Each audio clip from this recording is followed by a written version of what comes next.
49세 정희는 첫사랑 도훈과의 달콤한 재회를 꿈꾸고 있었다. 하지만 분식집 문이 열리며 나타난 건 도훈의 아내 박미숙이었다. 아직도 분식집 하면서 사나 봐? 난 이제 사모님 소리 들으며 살아. 정희는 그 순간 깨달았다. 이 여자가 10년 전 자신의 남편을 빼앗아간 바로 그 여자라는 것을. 세상에, 내 남편을 빼앗아간 여자가 첫사랑의 아내라니. 오늘 사연 시작하기 전에 무료 버튼인 구독과 좋아요 꼭 눌러주세요. 그러면 여러분들에게 복이 찾아올 거예요. 새벽 5시 서울 외곽의 작은 골목길에 위치한 정인의 분식 앞에서 윤정희가 셔터를 올리고 있었습니다. 49살의 정인은 여전히 단정한 모습이었지만 세월의 흔적이 눈가와 입가에 살며시 자리 잡고 있었죠. 찬 새벽 공기를 마시며 정희는 깊은 숨을 내쉬었습니다. 또 하루가 시작이네. 가게 안으로 들어가 불을 켜자 익숙한 분식집 냄새가 코끝을 스쳤습니다. 정희는 앞치마를 두르고 하루 준비를 시작했죠. 먼저 김치 냉장고에서 김치를 꺼내 썰기 시작했습니다. 칼질 소리가 조용한 가게 안에 리듬감 있게 울려 퍼졌습니다. 떡볶이용 떡을 물에 불리고 어묵을 정리하며 정희는 자연스럽게 과거를 떠올렸습니다. 10년 전 남편 최경수가 다른 여자와 바람이 나서 집을 떠났던 그날 말입니다. 그때는 정말 세상이 무너지는 것 같았죠. 25해 동안 함께 살아온 남편이 하루아침에 다른 여자를 선택하고 떠나버렸을 때 정희는 며칠 동안 밥도 제대로 먹지 못했습니다. 그때 버려졌을 땐 죽고 싶었지. 그래도 이렇게 두 발로 서 있으니 버텨지는구나. 정희는 속으로 이렇게 중얼거리며 가스레인지에 불을 켰습니다. 떡볶이 국물을 끓이는 동안 계란도 삶기 시작했죠. 10년 동안 혼자서 이 모든 일을 해온 덕분에 모든 동작이 자연스럽고 빨랐습니다. 오전 7시가 되자 첫 번째 단골 손님이 들어왔습니다. 근처 공장에서 일하는 김 아저씨였죠. 사장님, 아침부터 고생이 많으세요. 김밥 하나 하고 우동 하나 주세요. 네, 금방 해드릴게요. 정희는 능숙한 손놀림으로 김밥을 써는 동안 김 아저씨와 이런저런 이야기를 나누었습니다. 날씨 이야기, 동네 소식, 가벼운 일상 대화들이었죠. 이런 소소한 대화가 정희에게는 하루의 활력소가 되었습니다. 오전 시간이 지나면서 손님들이 하나둘 늘어났습니다. 학교 가는 학생들, 출근길 직장인들, 동네 아주머니들까지 다양한 사람들이 정희의 분식집을 찾았죠. 정희는 각각의 손님들과 자연스럽게 대화를 나누며 주문을 받았습니다. 사장님, 오늘 떡볶이 맛이 더 좋은 것 같아요. 단골 아주머니의 말에 정희는 진심 어린 미소를 지었습니다. 하지만 그 미소 뒤에는 깊은 외로움이 숨어 있었죠. 손님들과 나누는 대화가 아무리 즐거워도 집으로 돌아가면 혼자라는 현실은 변하지 않았으니까요. 점심시간이 되자 가게는 더욱 바빠졌습니다. 근처 사무실에서 나온 직장인들과 학생들로 가게가 가득 찼죠. 정희는 땀을 흘리며 주문을 소화했습니다. 떡볶이를 끓이고 김밥을 말고 순대를 데우고 라면을 끓이는 일이 동시에 이어졌습니다. 정희야, 오늘도 바쁘네. 익숙한 목소리에 정희가 고개를 돌렸습니다. 같은 교회를 다니는 김 권사님이었죠. 60대 중반의 김 권사님은 정희를 딸처럼 아껴주는 분이었습니다. 권사님, 어서 오세요. 뭘 드시겠어요? 김밥 하나만 주렴. 그런데 정희야, 내일 교회에서 급식 봉사하는데 시간 되면 도와줄 수 있을까? 정희는 잠시 망설였습니다. 가게를 하루 쉬면 그만큼 수입이 줄어들었으니까요. 하지만 김 권사님의 부탁을 거절하기는 어려웠습니다. 네, 참여하겠습니다. 몇 시에 나가면 될까요? 아침 9시에 교회로 나오면 돼. 고마워, 정희야. 김 권사님이 떠난 후에도 손님들은 계속 이어졌습니다. 정희는 쉴 틈 없이 일했죠. 오후 3시가 되어서야 잠시 한숨을 돌릴 수 있었습니다. 마지막 손님을 배웅하고 정희는 의자에 앉아 잠시 쉬었습니다. 벽에 걸린 오래된 시계를 바라보며 정희는 또다시 과거를 떠올렸습니다. 경수와 처음 만났던 대학 시절, 결혼 초기에 행복했던 시간들, 그리고 모든 것이 무너진 그날까지 말입니다. 경수는 정희보다 2살 많은 선배였고 성실하고 다정한 남자였죠. 적어도 정희가 알던 경수는 그런 사람이었습니다. 하지만 결혼 20년이 지나면서 경수는 변했습니다. 직장에서의 스트레스, 경제적인 어려움, 그리고 무엇보다 정희와 사이에 아이가 없다는 것이 경수를 점점 다른 사람으로 만들어갔죠. 정희는 아이를 갖지 못하는 것에 대해 항상 미안해했지만 경수는 점점 냉정해져 갔습니다. 그러다가 10년 전 경수는 회사 후배인 박미숙과 바람이 났고 결국 정희를 버리고 떠났습니다. 당시 39살이었던 정희에게는 너무나 큰 충격이었죠. 하지만 정희는 무너지지 않았습니다. 대신 이 작은 분식집을 열어 새로운 삶을 시작했습니다. 저녁 준비를 위해 다시 일어선 정희는 냉장고에서 재료들을 꺼내 정리했습니다. 내일은 교회 봉사활동에 참여해야 하니까 오늘은 조금 일찍 문을 닫아야 했죠. 하지만 그것도 나쁘지 않다고 생각했습니다. 가끔은 일상에 작은 변화가 필요했으니까요. 그날 밤 정희는 평소보다 일찍 가게 문을 닫았습니다.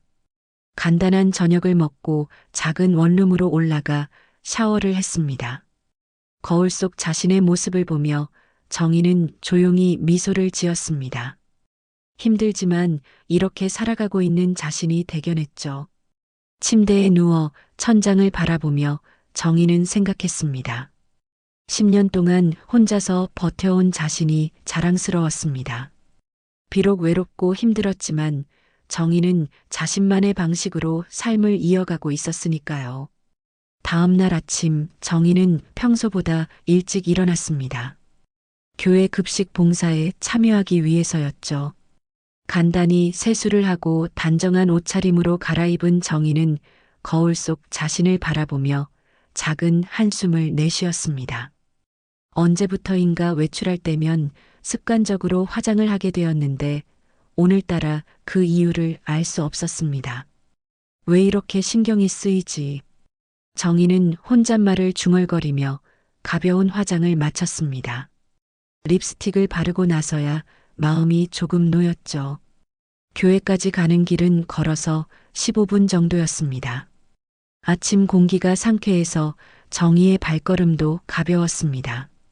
교회에 도착하자 이미 여러 명의 봉사자들이 모여 있었습니다. 김 권사님이 정희를 보고 반갑게 손을 흔들었죠. 정희야, 일찍 왔네. 고마워. 아니에요. 제가 도움이 될지 모르겠지만요. 봉사자들은 각자 역할을 나누어 급식 준비에 들어갔습니다. 정희는 야채를 다듬는 일을 맡았죠.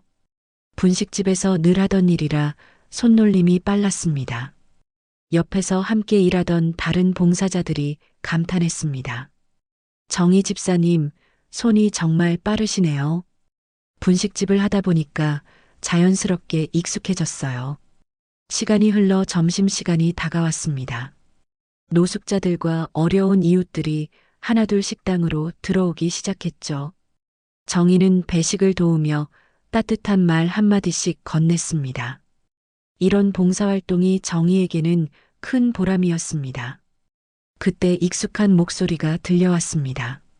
수고 많으십니다. 정희가 고개를 들자 중년 남성이 서 있었습니다. 잘 정돈된 머리에 깔끔한 정장 차림이었죠. 순간 정희의 심장이 멎는 것 같았습니다. 그 얼굴, 그 목소리가 너무나 익숙했으니까요. 도훈이. 정희는 무의식 중에 그 이름을 불렀습니다. 김도훈, 대학 시절 정희의 첫사랑이었죠. 21살의 정희가 처음으로 진심으로 사랑했던 남자였습니다. 도훈도 정희를 알아보았습니다. 잠시 놀란 표정을 지었지만 곧 따뜻한 미소를 보였죠. 정희야, 정말 오랜만이다. 여기서 보게 될 줄이야. 도훈이도 봉사활동하러 온 거야? 응, 우리 회사에서 정기적으로 후원하고 있어서 가끔 직접 와보곤 해. 도훈은 여전히 다정한 미소를 지었습니다. 정희는 가슴이 두근거리는 것을 느꼈죠. 28년 만에 다시 만난 첫사랑 앞에서 정희는 21살 대학생이 된 것 같았습니다. 세월이 이렇게 흘러도 넌 그대로구나. 도훈의 말에 정희는 얼굴이 빨갛게 달아올랐습니다. 다른 봉사자들의 시선이 느껴졌지만 신경 쓰이지 않았죠. 지금 이 순간이 꿈만 같았으니까요. 도훈이는 많이 변했네. 대학 때보다 훨씬 의젓해 보여. 나이도 51인데 당연하지. 정희는 정말 그때 그 모습 그대로야. 둘은 잠시 서로를 바라보며 미소를 나누었습니다. 주변의 소음이 들리지 않을 정도로 집중하고 있었죠. 하지만 곧 현실로 돌아와야 했습니다. 아직 배식해야 할 사람들이 많이 남아 있었으니까요. 일 끝나고 커피 한 잔 어때? 도훈의 제안에 정희는 잠시 망설였습니다. 하지만 거절할 이유가 없었죠. 좋아. 배식이 모두 끝나고 뒷정리까지 마친 후 정희와 도훈은 교회 근처 카페로 향했습니다. 걸어가는 동안 둘은 자연스럽게 대학 시절 이야기를 나누었죠. 기억나? 우리가 처음 만난 도서관에서 말이야. 물론 기억하지. 도훈이가 내 연필 빌려달라고 했을 때 말이야. 그때 정희가 얼마나 예뻤는지 몰라. 지금도 그때만큼 예쁘지만. 도훈의 말에 정희는 다시 한번 얼굴이 붉어졌습니다. 이런 감정을 느껴본 게 정말 오랜만이었죠. 카페에 앉아 커피를 마시며 둘은 서로의 근황을 물어보았습니다. 도훈은 건설회사를 운영하고 있다고 했습니다. 대학 졸업 후 작은 건축사무소에서 시작해서 지금은 제법 규모 있는 회사를 이끌고 있다고 했죠. 정희는 뭘 하고 있어? 결혼은 했고? 도훈의 질문에 정희는 잠시 침묵했습니다. 어떻게 대답해야 할지 몰랐죠. 결혼했다가 버림받고 혼자 분식집을 운영하고 있다고 말하기가 쉽지 않았습니다. 결혼했었는데 지금은 혼자 살아. 작은 분식집을 운영하고 있어. 정희는 최대한 담담하게 말했습니다. 도훈은 정희의 표정을 유심히 살펴보았죠. 힘든 일이 있었구나. 하지만 이제는 괜찮아. 나름대로 잘 살고 있어.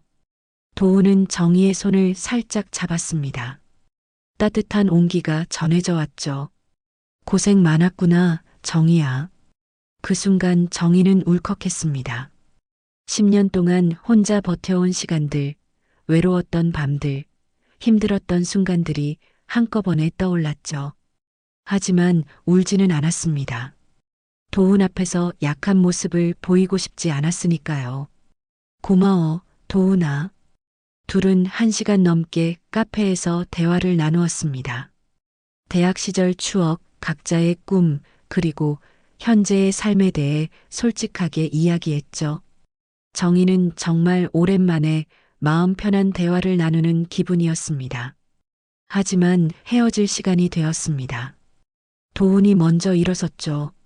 정희야, 오늘 정말 반가웠어. 연락처 좀 알 수 있을까? 정희는 주저없이 휴대폰 번호를 알려주었습니다. 도훈도 자신의 번호를 정희에게 저장해 주었죠. 자주 연락하자. 그리고 분식집이 어디에 있는지도 알려줘. 꼭 가볼게. 정말? 맛없어도 뭐라고 하지 마. 정희가 만든 음식이 맛없을 리가 없지. 둘은 카페 앞에서 헤어졌습니다. 정희는 집으로 가는 길 내내 가슴이 두근거렸죠. 이런 감정을 느껴본 게 정말 오래간만이었습니다. 마치 21살로 돌아간 것 같았죠. 하지만 정희는 아직 모르고 있었습니다. 도훈이 이미 결혼한 상태라는 것을, 그리고 그의 아내가 누구인지를 말입니다. 지금의 정희에게는 첫사랑과의 재회가 가져다 준 설렘만이 전부였습니다. 그날 밤 정희는 오랜만에 행복한 마음으로 잠들었습니다. 도훈과의 재회 이후 일주일이 흘렀습니다. 정희는 평소보다 더욱 활기찬 모습으로 분식집을 운영하고 있었죠.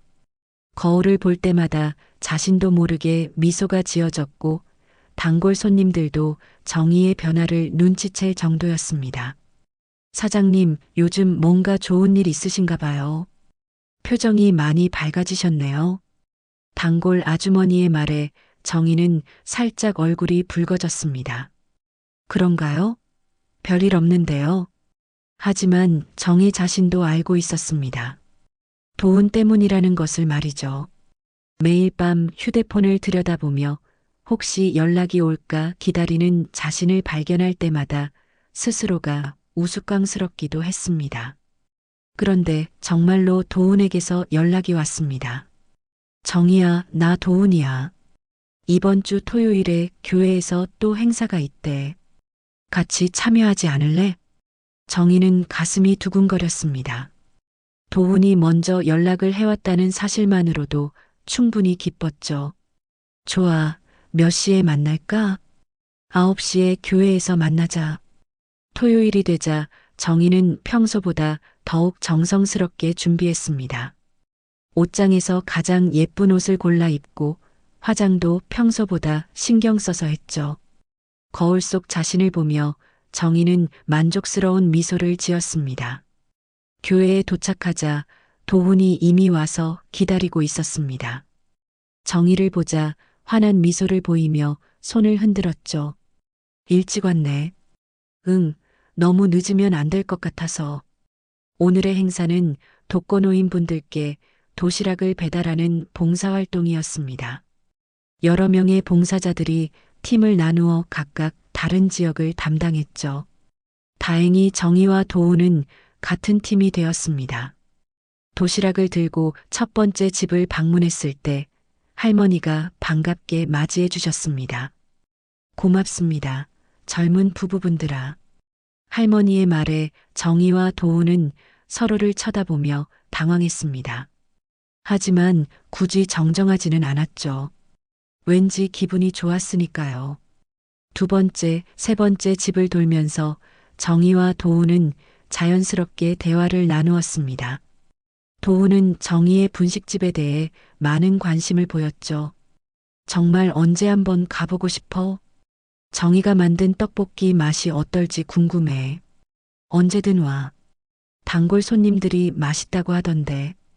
그럼 내일 일요일에 가도 될까? 정희는 가슴이 떨렸습니다. 도훈이 자신의 가게에 온다는 것이 믿어지지 않았죠. 물론이지. 특별 서비스로 더 맛있게 해줄게. 봉사활동을 모두 마치고 교회로 돌아오는 길, 도훈이 갑자기 말했습니다. 정희야, 사실 할 말이 있어. 정희는 가슴이 쿵 내려앉았습니다. 도훈의 표정이 갑자기 진지해졌기 때문이었죠. 뭔데? 나 사실 결혼했어. 정희는 순간 숨이 멎는 것 같았습니다. 결혼했다는 말이 머릿속에서 맴돌았죠. 하지만 겉으로는 태연한 척 했습니다. 아, 그렇구나. 부인분은 어떤 분이야? 복잡한 사정이 있어서 나중에 자세히 말해줄게. 도훈의 모호한 대답에 정희는 더욱 궁금해졌습니다. 하지만 더 이상 묻지는 않았죠. 괜히 부담스러워할까 봐서 말입니다. 다음 날 일요일 오후 도훈이 정말로 정희의 분식집을 찾아왔습니다. 평소 한적한 일요일 오후와 달리 정희는 긴장하고 있었죠. 어서 와. 앉아. 와, 분위기 좋네.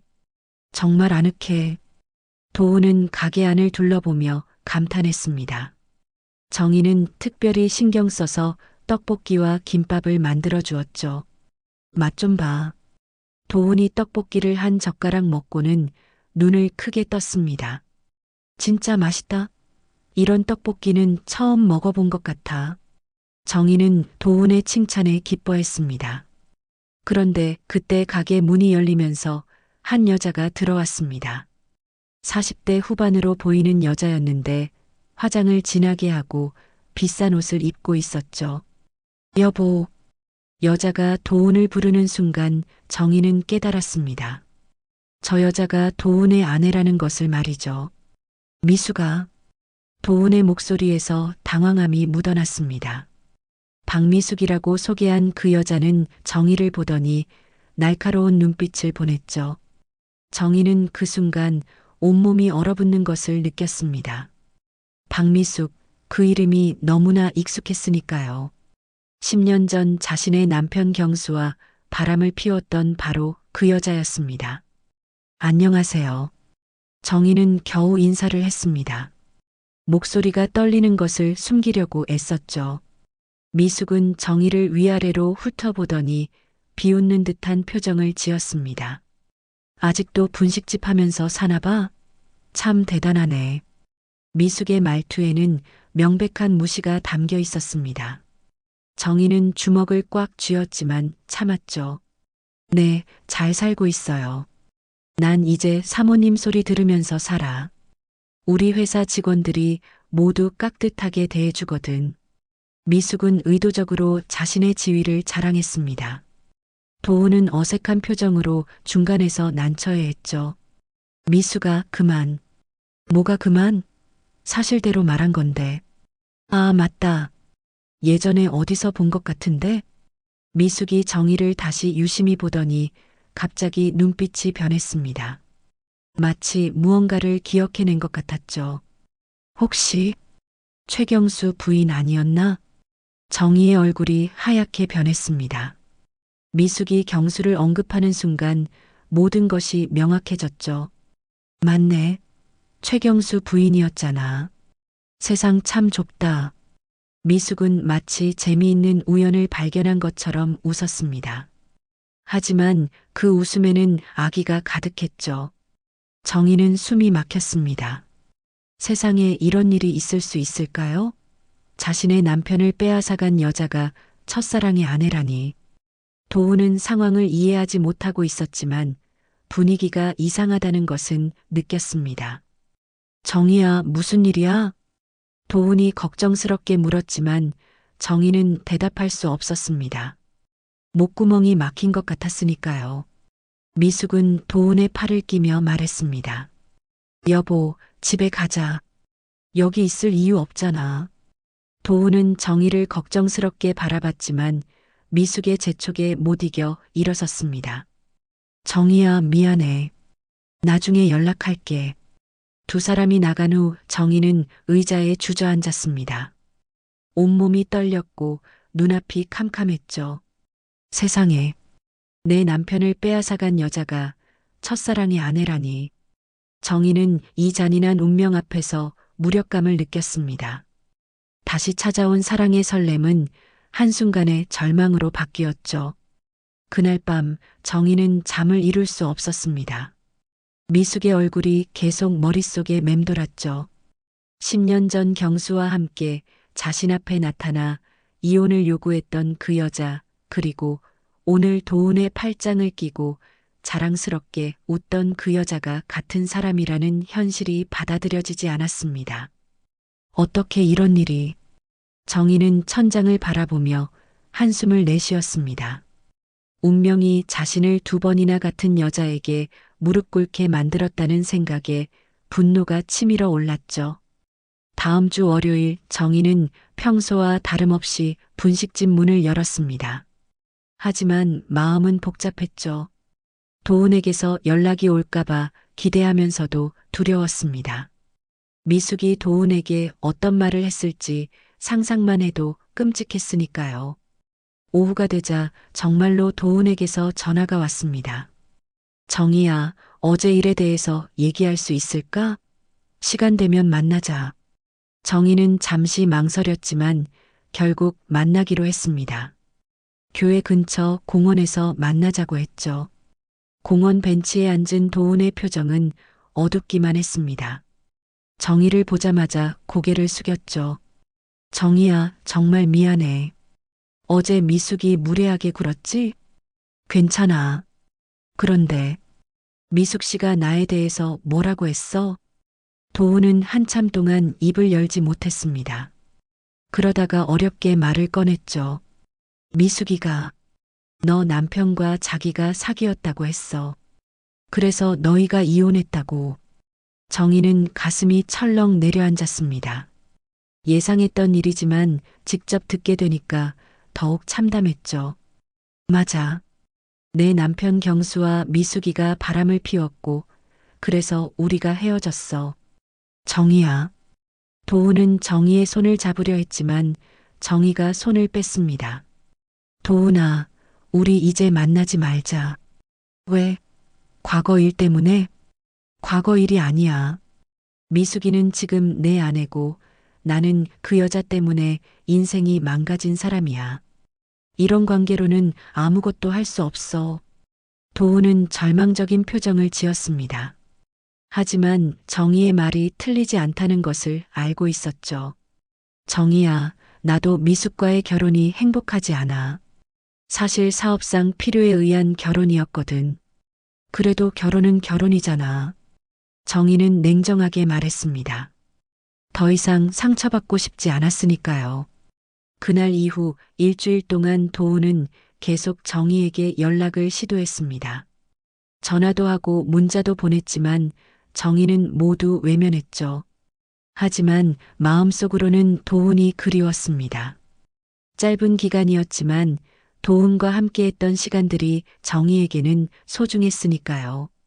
어느 날 오후 정희가 혼자 가게 정리를 하고 있을 때 또다시 미숙이 나타났습니다. 이번에는 혼자였죠. 화려한 옷차림에 진한 화장을 한 미숙은 가게 안을 둘러보며 코웃음을 쳤습니다.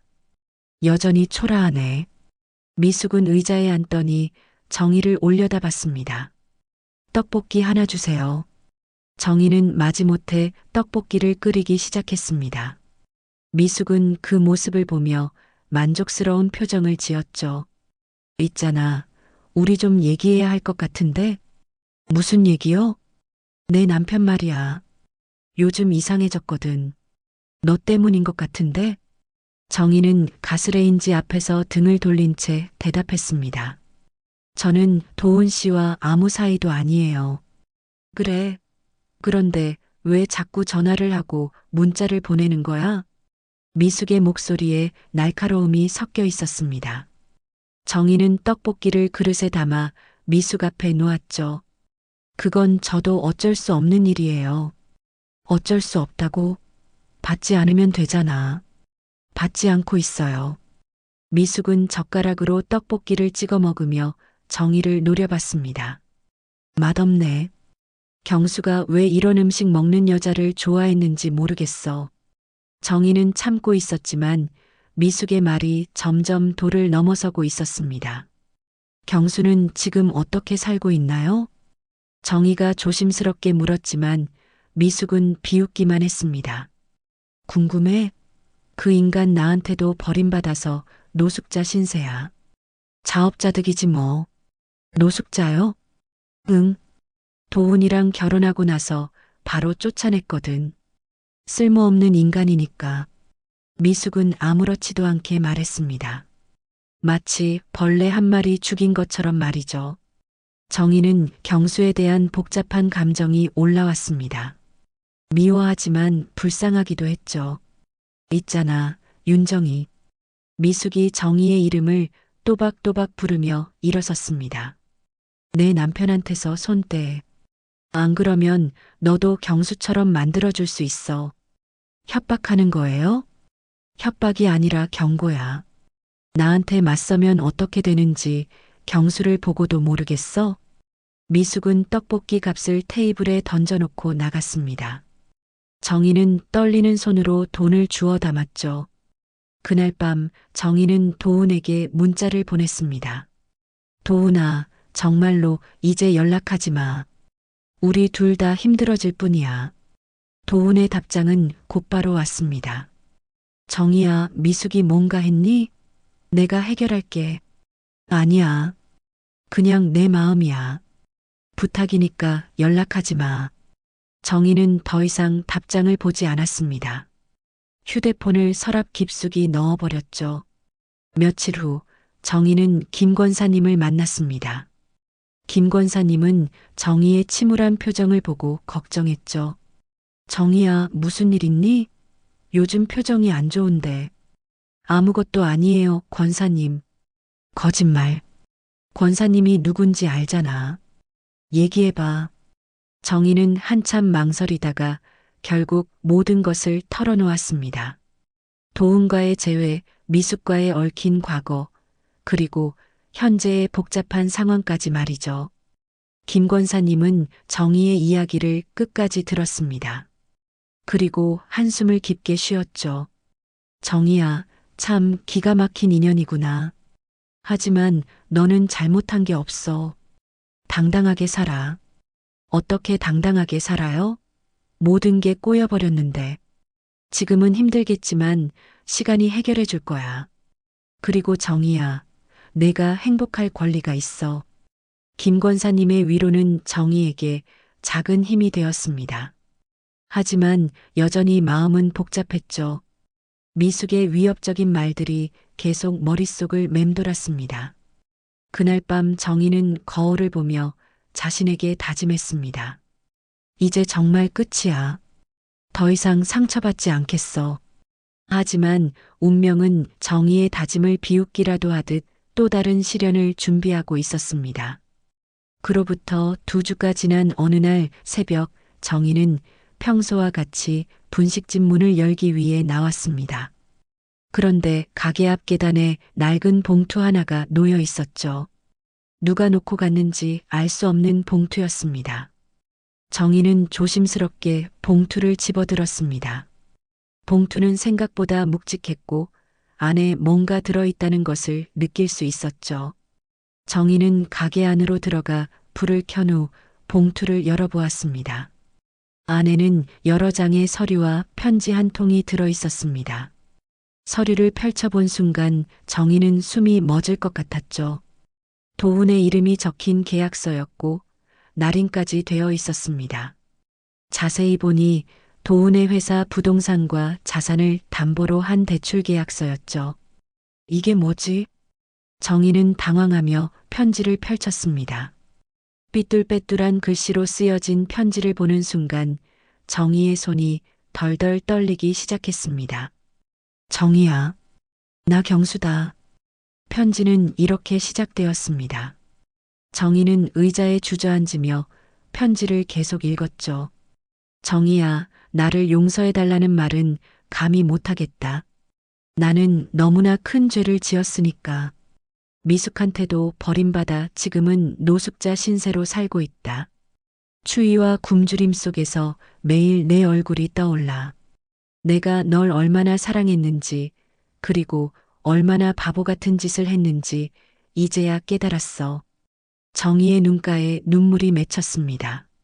미워했던 경수였지만 이런 비참한 모습을 상상하니 마음이 아팠죠. 편지는 계속 이어졌습니다. 이 서류들을 내게 주는 이유가 있어. 미숙이 도훈의 재산을 몰래 빼돌리고 있다는 걸 알게 됐거든. 나도 그 여자에게 이용당했던 것처럼 도훈도 똑같이 당하고 있어.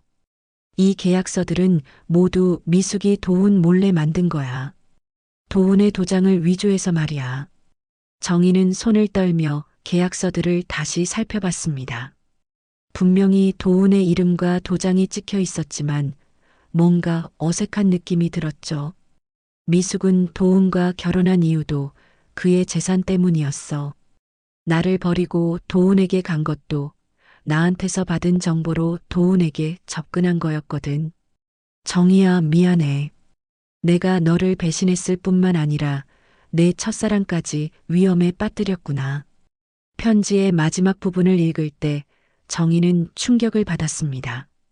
이 서류들을 도훈에게 전해줘. 그래야 그 사람이 미숙의 음모에서 벗어날 수 있어. 나는 이제 정말 갈 곳이 없지만 너라도 살 길을 찾아야지. 내가 널 버린 죄 매일 가슴에 사무쳤다. 하지만 이것만큼은 제대로 하고 싶었어. 마지막으로. 정말 미안해, 정이야. 편지 끝에는 경수라는 서명이 삐뚤하게 적혀 있었습니다. 정희는 편지를 다 읽고 나서 한참 동안 말을 할 수 없었죠. 복잡한 감정들이 한꺼번에 밀려왔습니다. 이게 경수가 남긴 거라고? 정희는 혼잣말을 중얼거렸습니다. 경수를 미워했지만 이런 식으로 비참하게 살고 있다는 사실이 마음을 아프게 했죠. 그리고 도훈이 미숙에게 이용당하고 있다는 사실도 충격적이었습니다. 정희는 서류들을 자세히 살펴봤습니다. 부동산 담보대출 계약서, 회사 지분 양도 계약서, 그리고 각종 보증 서류들까지. 모든 서류에 도훈의 이름과 도장이 찍혀 있었지만 도훈이 직접 작성한 것 같지는 않았죠. 특히 서명 부분을 보니 평소 도훈의 글씨체와는 미묘하게 달랐습니다. 정희는 대학 시절 도훈의 노트를 본 적이 있어서 그의 글씨체를 어렴풋이 기억하고 있었죠. 정말 위조된 게 맞나? 정희는 다시 한번 서류들을 검토했습니다. 계약 날짜들을 보니 모두 최근 몇 달 사이의 것들이었죠. 도훈이 정희와 재회한 시점과도 비슷했습니다. 그때 정희는 깨달았습니다. 미숙이 왜 그렇게 도훈과 정희의 만남을 견제했는지를 말이죠. 혹시 도훈이 진실을 알게 될까봐 두려웠던 것은 아닐까요?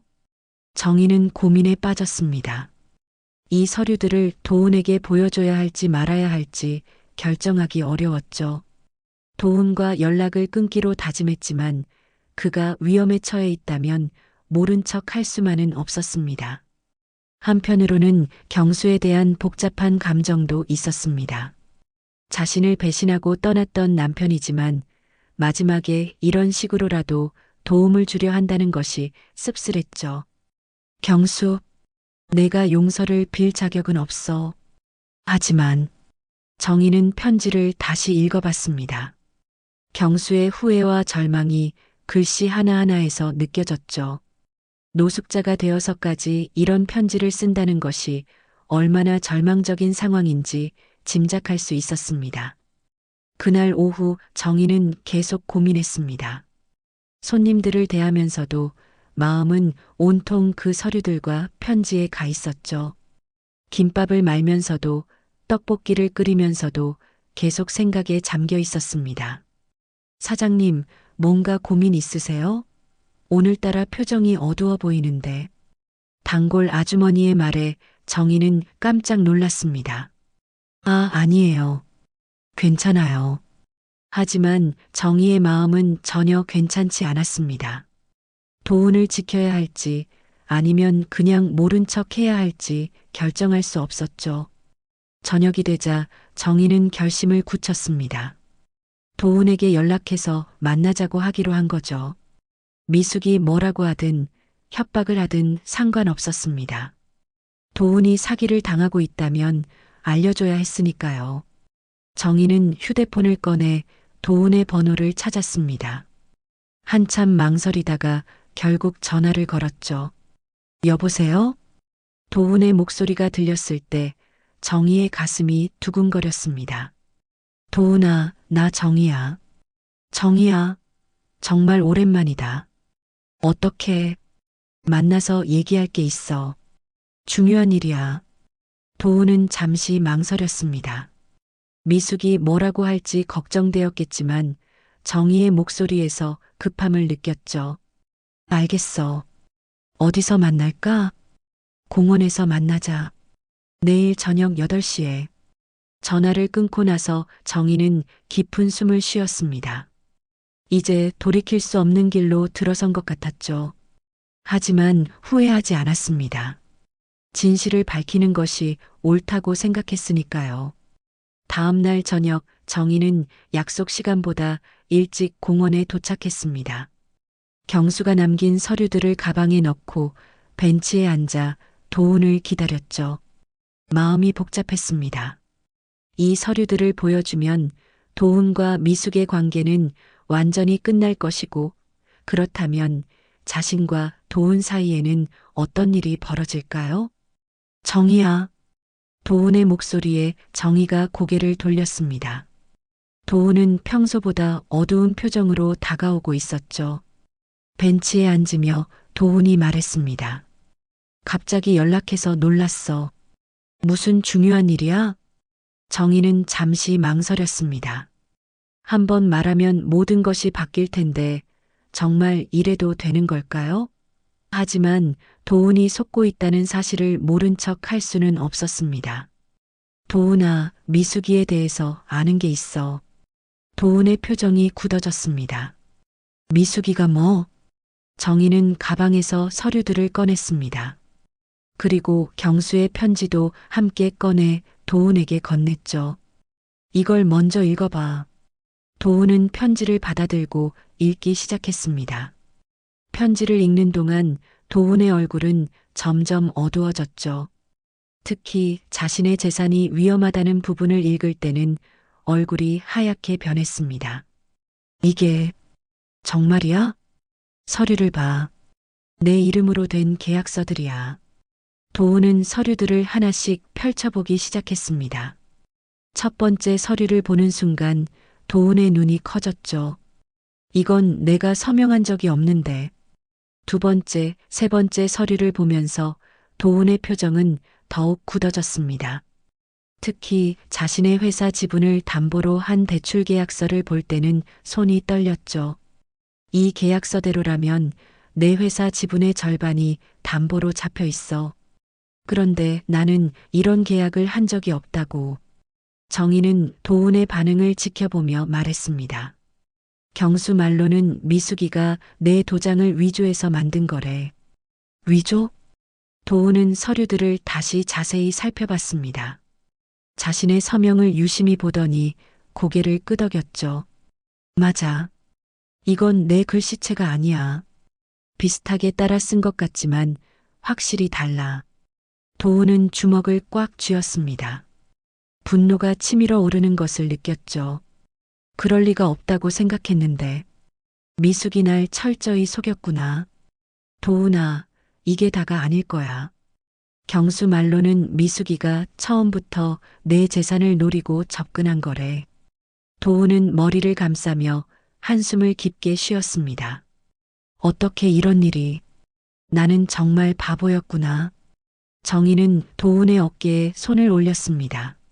내 잘못이 아니야. 누가 이런 일을 예상했겠어? 정희야, 고마워. 내가 아니었다면 계속 속았을 거야.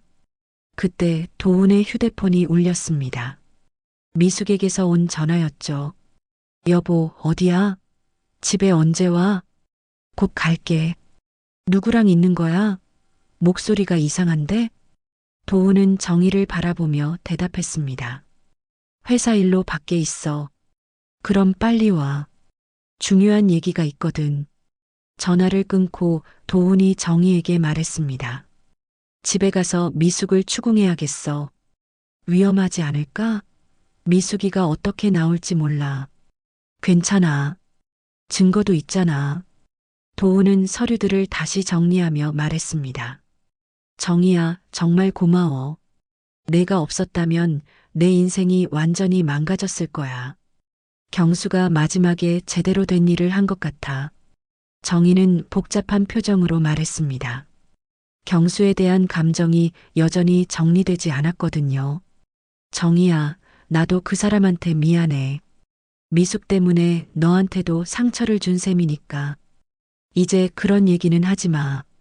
중요한 건 내가 진실을 알았다는 거야. 도훈은 정희의 손을 잡았습니다.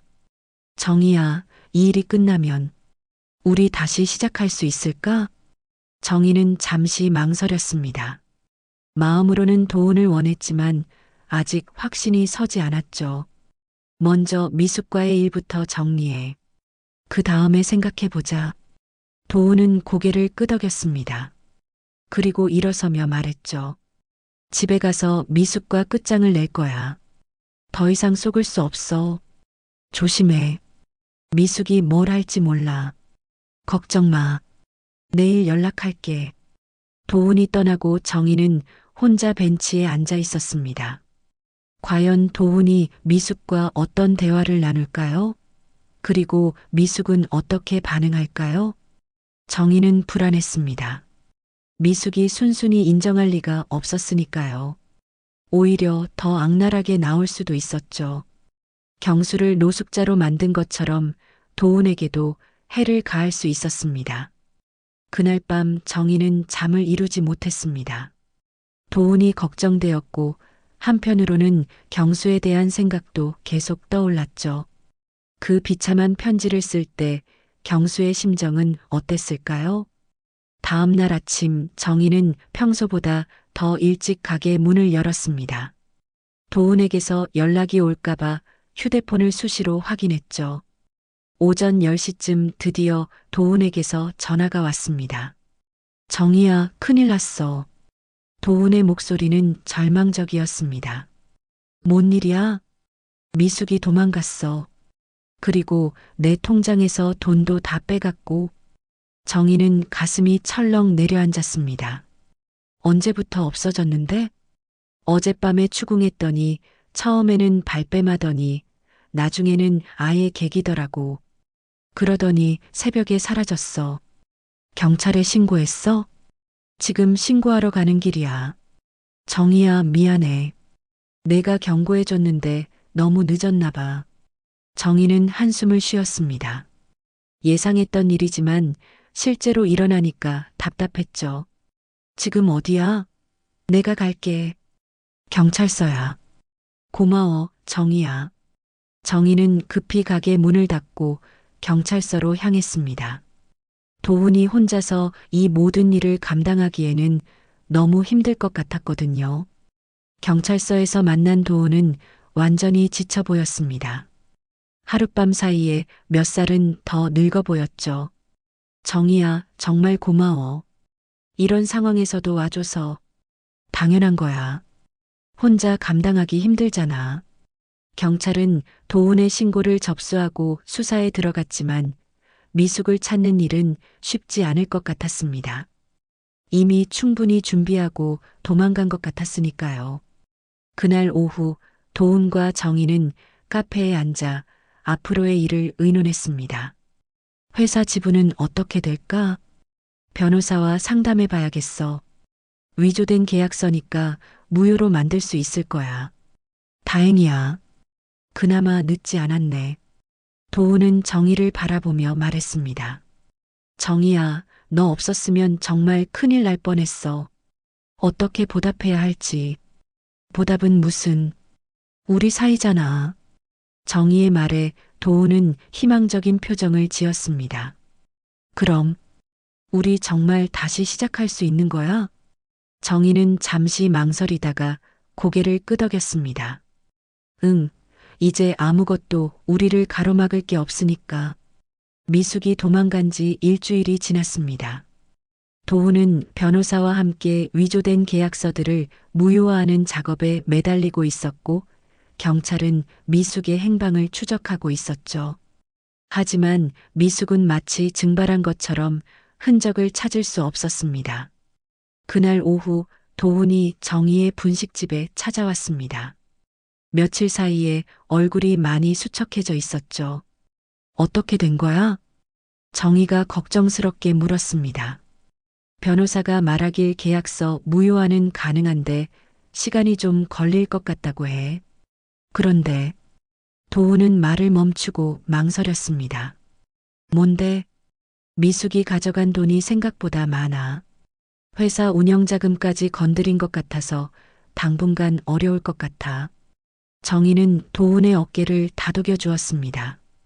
힘들겠지만 이겨낼 수 있을 거야. 나도 도와줄게. 고마워, 정희야. 내가 없었다면 정말. 그때 가게 문이 거칠게 열리더니 미숙이 들어왔습니다. 일주일 전과는 완전히 다른 모습이었죠. 화려한 옷 대신 평범한 옷을 입고 있었고 얼굴도 많이 거칠어져 있었습니다. 여기 있었구나. 미숙은 도훈을 보자마자 소리를 질렀습니다. 정희는 깜짝 놀라며 일어섰죠. 미숙 씨, 당신은 입 다물어. 내 남편한테 무슨 거짓말을 한 거야? 미숙은 정희에게 소리를 지르며 다가왔습니다. 도훈이 미숙 앞을 가로막았죠. 미숙아, 그만해. 더 이상 정희한테 화낼 이유 없잖아. 이유 없다고? 이 여자가 우리 사이를 갈라놓았잖아. 우리 사이를 갈라놓은 건 내가 한 짓들이야. 내 돈을 훔쳐가고 계약서를 위조하고. 미숙의 얼굴이 순간 굳어졌습니다. 뭘 알고 그런 소리를 하는 거야? 도훈은 주머니에서 서류들을 꺼내 미숙 앞에 던졌습니다. 이걸 보고도 모르겠어? 내 이름으로 된 위조 계약서들 말이야. 미숙은 서류들을 보더니 당황한 표정을 지었습니다.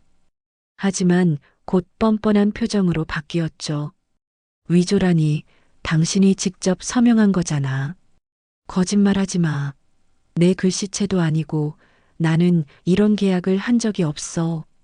도훈의 목소리가 점점 커졌습니다. 미숙은 벽에 몰린 느낌이었지만 여전히 발뺌했죠. 증거가 있어? 당신이 기억 못하는 거 아니야? 증거? 도훈은 냉소적으로 웃었습니다. 경수가 모든 걸 알려줬어. 내가 어떻게 내 도장을 훔쳐서 위조했는지 말이야. 미숙의 얼굴이 창백해졌습니다. 경수의 이름을 들은 순간 모든 것이 끝났다는 것을 깨달았죠. 경수가 뭘 안다고. 내가 경수한테서 받은 정보로 나한테 접근한 것부터 내 재산을 노린 것까지 다 알고 있어. 미숙은 잠시 말을 잃었습니다. 그러다가 갑자기 히스테리를 부리기 시작했죠. 그래, 맞아. 내가 다 한 거야. 그런데 어쩌라고? 미숙의 갑작스러운 고백에 정희도 놀랐습니다. 예상했던 일이지만 직접 듣게 되니까 충격이었죠. 처음부터 당신 돈이 목적이었어. 경수한테서 당신 얘기를 듣고 당신이 얼마나 순진한지 알았거든. 도훈은 주먹을 꽉 쥐며 미숙을 노려봤습니다. 그럼 나와의 결혼도 사업상 거래였지 뭐. 사랑? 그딴 거 믿는 당신이 바보야. 미숙은 자포자기한 표정으로 모든 것을 털어놨습니다. 경수도 마찬가지였어. 정희한테서 받은 위자료로 내 사업 미천을 만들었거든. 그런데 돈이 떨어지니까 쓸모 없어져서 버린 거야. 정희는 충격을 받았습니다. 경수가 받은 위자료까지 미숙이 가져갔다는 사실이 믿어지지 않았죠. 당신 정말. 정희가 말하려는데 미숙이 먼저 소리쳤습니다. 뭐, 나쁜 여자라고 할 거야? 웃기지 마. 세상은 원래 이런 거야. 약한 놈들이 당하는 거라고. 도훈은 더 이상 참을 수 없었습니다. 이제 끝이야, 미숙아. 넌 내 아내가 아니라 내 인생을 파괴한 범죄자야. 범죄자? 미숙은 비웃었습니다. 증거가 있어? 경수의 말만 믿고? 경찰이 수사하고 있어. 내가 가져간 돈의 출처도 다 추적 중이고. 미숙의 얼굴이 다시 창백해졌습니다. 경찰 수사 얘기가 나오자 당황하기 시작했죠. 그럼 어쩌라고. 이미 다 써버렸는데. 내가 알아서 해. 나는 이제 너와 아무 상관없어. 도훈은 단호하게 말했습니다. 미숙은 마지막으로 정의를 노려봤죠. 이 모든 게 당신 때문이야. 당신이 끼어들지 않았으면. 미숙 씨, 정의가 조용히 말했습니다. 제 남편을 빼앗아가고 도훈까지 속인 건 모두 당신이 한 일이에요. 이제 그만 인정하세요. 미숙은 할 말을 잃었습니다. 정의의 차분한 말투에 더욱 화가 났지만 반박할 수 없었죠. 좋아. 다 끝났다면 끝난 거야. 하지만 당신들도 행복하지 못할 거야. 미숙은 마지막으로 저주 같은 말을 내뱉고 가게를 나갔습니다. 문을 쾅 닫는 소리가 크게 울렸죠. 미숙이 나간 후 가게 안은 정적이 흘렀습니다. 도훈과 정희는 서로를 바라보며 아무 말도 하지 못했죠. 정희야. 도훈이 먼저 입을 열었습니다. 이제 정말 끝났나 봐. 응, 이제 끝이야. 정희는 안도감과 함께 복잡한 감정을 느꼈습니다. 길고 긴 악연이 드디어 끝난 것 같았죠. 도훈아, 이제 우리도 새로 시작할 수 있겠네. 도훈은 정희의 손을 잡았습니다. 이번에는 정희가 손을 빼지 않았죠. 정희야, 고마워. 내가 없었다면 정말 큰일 날 뻔했어. 이제 그런 말 하지 마.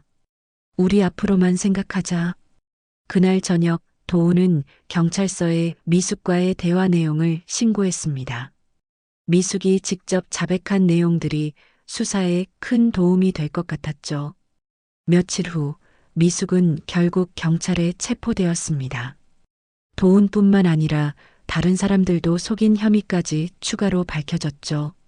미숙의 악행은 생각보다 광범위했습니다. 정희는 뉴스에서 미숙의 체포 소식을 보며 씁쓸한 마음이 들었습니다. 한때는 자신의 남편을 사랑한다고 했던 여자가 이런 식으로 끝날 줄 몰랐죠. 하지만 이제 모든 것이 정리되었습니다. 미숙이라는 그림자가 사라지면서 정희와 도훈 앞에는 새로운 시작이 기다리고 있었죠. 미숙이 체포된 지 석 달이 지났습니다. 계절은 어느새 봄에서 여름으로 넘어가고 있었죠. 정희의 분식집에는 따뜻한 햇살이 들어오고 있었고 정희의 얼굴에도 예전에는 볼 수 없었던 편안한 미소가 자리 잡았습니다. 사장님, 요즘 정말 밝아지셨네요. 뭔가 좋은 일 있으신가 봐요. 단골 김 아저씨의 말에 정희는 수줍게 웃었습니다. 그런가요? 별일 없는데요. 하지만 정희 자신도 알고 있었습니다. 도훈과 함께하는 시간들이 자신을 얼마나 행복하게 만들어주는지 말이죠. 매일 저녁 가게 문을 닫고 나면 도훈이 찾아와서 함께 산책을 하거나 대화를 나누었습니다. 대학 시절로 돌아간 것 같은 설렘이 있었죠. 도훈의 회사도 위기를 넘겼습니다. 미숙이 빼돌린 자금은 대부분 회수했고 위조 계약서들도 모두 무효화되었죠. 법정에서 미숙은 사기와 문서 위조 혐의로 실형을 선고받았습니다. 정희는 결국 실현된 것이었죠. 정희야. 익숙한 목소리에 정희가 고개를 돌렸습니다. 도훈이 환한 미소를 지으며 가게로 들어오고 있었죠. 요즘 도훈의 얼굴에는 생기가 돌았습니다. 미숙의 그림자에서 벗어나면서 본래의 밝은 모습을 되찾은 것 같았습니다. 일찍 왔네. 회사 일은 끝났어? 응, 오늘은 일찍 마무리했어. 너랑 시간 보내고 싶어서. 도훈의 솔직한 말에 정희는 얼굴이 붉어졌습니다. 50에 가까운 나이에도 이런 감정을 느낄 수 있다는 것이 신기했죠. 뭐 드실까요? 정희표 특제 라면 하나. 특제 라면이 뭐예요? 내가 끓여주는 라면이면 뭐든 특제지. 도훈의 농담에 정희는 웃음을 터뜨렸습니다. 이런 소소한 대화가 정희에게는 큰 행복이었죠. 라면을 끓이는 동안 도훈이 말했습니다. 정희야, 내일 시간 있어? 내일은 일요일이니까 가게 쉬는 날이야. 왜? 같이 드라이브 할까? 날씨도 좋고. 정희는 잠시 망설였습니다. 아직도 사람들의 시선이 부담스러웠거든요. 하지만 도훈과 함께하는 시간이 소중했습니다. 좋아.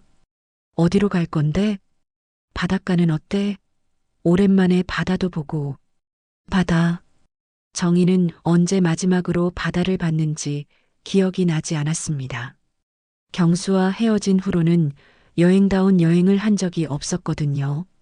그럼 내일 아침에 올게. 다음 날 아침 도훈은 약속대로 정희를 데리러 왔습니다. 깨끗하게 세차된 차를 보며 정희는 도훈의 정성을 느꼈죠. 준비 많이 했네. 당연하지. 우리의 첫 데이트인데. 도훈의 말에 정희는 가슴이 두근거렸습니다. 첫 데이트라는 말이 어색하면서도 설레었죠. 바닷가로 가는 길은 생각보다 가까웠습니다. 차 안에서 둘은 자연스럽게 대화를 나누었죠. 대학 시절 추억, 각자의 꿈, 그리고 앞으로의 계획까지 다양한 이야기를 했습니다. 기억나? 대학 때 우리가 함께 갔던 그 바닷가. 물론 기억하지. 내가 파도에 발 적시는 게 무섭다고 했잖아. 지금도 무서워. 도훈의 솔직한 고백에 정희는 웃었습니다. 바닷가에 도착하자 시원한 바닷바람이 두 사람을 맞아주었습니다. 파도 소리를 들으며 모래사장을 걷는 것만으로도 마음이 평화로웠죠. 정희야, 고마워. 갑자기 도훈이 말했습니다. 뭐가? 내 인생을 구해줘서. 내가 없었다면 미숙한테 완전히 망가졌을 거야. 정희는 도훈의 손을 잡았습니다. 우리 이제 그런 얘기 하지 말자. 모든 게 지나간 일이야. 그래도 말하고 싶어. 정희야, 나는 정말 내가 고마워. 그리고 도훈은 잠시 말을 멈추었습니다. 그리고 사랑해. 도훈의 고백에 정희는 눈물이 났습니다. 10년 동안 혼자 버텨온 시간들, 외로웠던 밤들, 그리고 다시 찾은 사랑까지 모든 것이 감사했죠. 나도 사랑해, 도훈아. 두 사람은 바닷가에서 서로를 바라보며 미소를 나누었습니다. 파도 소리가 그들의 새로운 시작을 축복해주는 것 같았죠. 그날 오후 집으로 돌아오는 길에 도훈이 말했습니다. 정희야, 결혼하자. 정희는 깜짝 놀랐습니다. 갑작스러운 프로포즈였거든요. 갑작스럽긴 하지만 진심이야. 우리 나이도 이제 젊지 않잖아. 남은 시간 함께 보내고 싶어? 정희는 잠시 생각했습니다. 도훈과 함께하는 미래를 상상해 보니 마음이 따뜻해졌죠. 좋아. 하지만 조건이 있어. 뭔데? 내 분식집은 계속할 거야. 그게 내 삶이거든. 도훈은 웃으며 대답했습니다. 당연하지. 나도 가끔 도와줄게. 몇 달 후 정희와 도훈은 조용한 결혼식을 올렸습니다. 교회에서 김 권사님의 주례로 간단하게 진행했죠. 많은 사람들이 축하해 주었습니다. 정희야, 정말 축하해. 오랜 고생 끝에 좋은 사람 만났구나. 김 권사님의 축하 인사에 정희는 고개를 숙여 인사했습니다. 결혼 후 정희의 분식집은 더욱 활기를 찾았습니다. 도훈이 가끔 와서 도와주었고 단골 손님들도 정희의 행복을 진심으로 축하해 주었죠. 사장님, 신혼이라 그런지 더 예뻐지셨네요. 그런가요? 고마워요. 정희는 수줍게 웃으며 떡볶이를 끓였습니다. 그때 문득 경수 생각이 났습니다. 마지막에 도훈을 구해준 경수의 용기가 있었기에 지금의 행복이 가능했던 것 같았죠. 어느 날 저녁 정희와 도훈은 분식집에서 함께 저녁을 먹고 있었습니다. 따뜻한 국수를 나누어 먹으며 둘은 자연스럽게 대화를 나누었죠. 정희야, 행복해? 응, 정말 행복해. 너는? 나도. 이런 평범한 일상이 이렇게 소중한 줄 몰랐어. 정희는 도훈의 말에 공감했습니다. 거창한 것이 아니라 이런 소소한 순간들이야말로 진짜 행복이었죠. 창밖으로는 저녁 노을이 아름답게 물들어가고 있었습니다. 정희는 마음속으로 생각했죠. 경수는 끝내 비참하게 사라졌지만 그의 마지막 선택이 내 앞에 새로운 길을 열어줬구나. 나는 이제 다시 웃을 수 있다. 정희와 도훈은 따뜻한 국수를 나누며 웃고 있었습니다. 길고 긴 시련의 시간을 지나 드디어 찾은 평화로운 일상이었죠. 두 사람의 얼굴에는 진정한 행복이 깃들어 있었습니다. 분식집 안은 따뜻한 조명으로 가득했고 정희와 도훈의 웃음소리가 조용히 울려 퍼졌습니다. 이제 그들에게는 함께할 미래만이 남아 있었죠. 이 이야기가 마음에 닿으셨다면 댓글로 여러분의 생각을 들려주세요. 여러분의 작은 응원 한마디가 다음 영상 제작에 큰 힘이 됩니다.